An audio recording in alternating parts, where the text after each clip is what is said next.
আমি এই বাসা থেকে বাইরে যাবো এর মানে কি? তুমি তোমার বউ বাচ্চা নিয়ে এই বাসা থেকে বাইরে যাও। আমি আমার বউ বাচ্চা নিয়ে বাইরে যাবো মানে? মাথার গাম পায়ে ফালায়া 10 বছর বিদেশ করে এই বাড়ি ঘর করছি, আর আমি কিনা এই বাড়ি থেকে বাইরে যাবো? তুই এটা কি করতেছোস? এই বাড়ি এইটা তুমি বানাইছো মানে কি? এটা হইতেছে বাপের সম্পত্তি। তুমি এই বাড়ি থেকে বাইরে যাবে এখনই। আরে তুই হইতেছোস এখনো বেকার। আমি কষ্ট করে বিদেশ থেকে টাকা পাঠাইছি, ওই টাকা দিয়ে আবার বাড়ি করছে। তুই এখনই এই বাড়ি থেকে বাইরে যাবি। তুমি বিদেশ থেকে যে টাকা কামাই করছো ওই টাকা পয়সা তুমি বুঝা নিছো। আমারে খালি খালি তুমি ঠকাইছো। শুধু শুধু ক্যাচাল না করে তুই বাড়ি থেকে বের হ। আও! এই টাকা পয়সা নিয়ে সম্পত্তি নিয়ে ক্যাচাল করে আমার বউটা বাপের বাড়ি চলে গেছে আগে।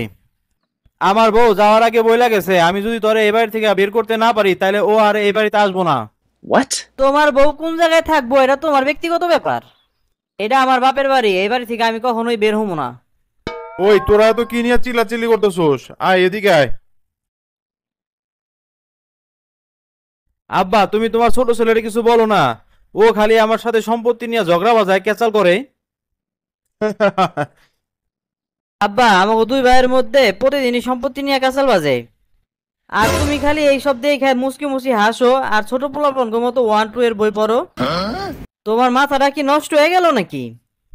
আব্বা, তুমি এই সব পাগলামি বাদ দিয়ে আমাকে দুই ভাইয়ের মধ্যে একটা সমাধান বের করে দাও।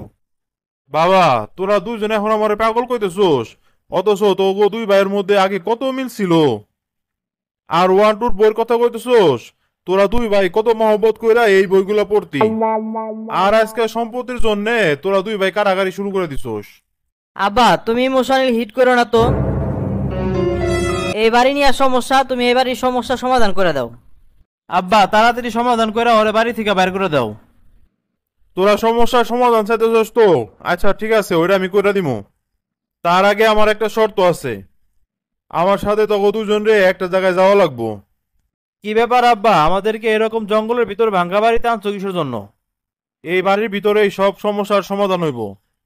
বাবা, এই ভাঙ্গা বাড়িটা দেখতেছোস না? এটাই আসছিল আমার বাপের বাড়ি। আমার ছোটবেলা আর যৌবনকাল এই বাড়িতেই কাটছে। তোমার জঙ্গলের ভিতরে যে একটা বাড়ি আছে, এটা তো আমার আগে বলো নাই।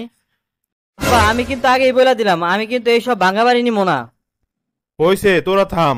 তোদের মতো আমরাও দুইটা ভাই ছিলাম, আর তোদের মতো ছোটবেলায় আমাদের দুই ভাইয়েরও অনেক মিল ছিল। যখন আমি বিয়ে করলাম তখন তোদের মাকে নিয়ে আমি এই বাড়িতেই উঠছিলাম।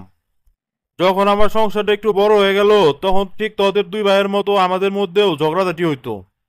এখন আমি যে সমস্যার মধ্যে পড়ছি ঠিক ওই সময়েও আমার বাপে পড়ছিল ওই একই সমস্যা আমাকে দুই ভাইয়ের নিয়ে।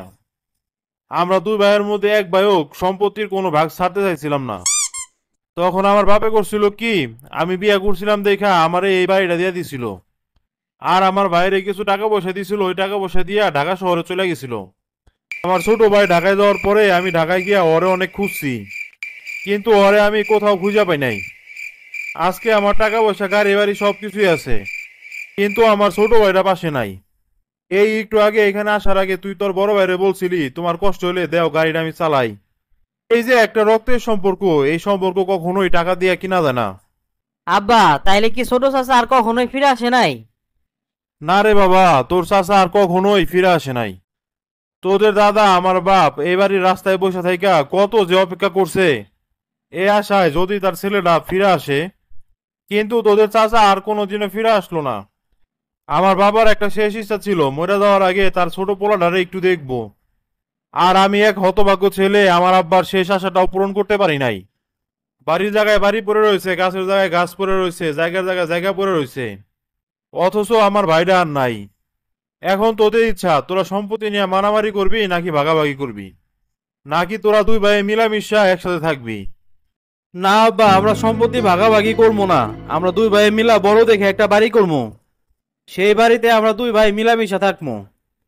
দেখ বাবা, তোরা দুই ভাই যদি সুখে থাকো শান্তি থাকোস তাহলে আমিও শান্তিতে থাকবো, মরার পরেও শান্তিতে থাকবো।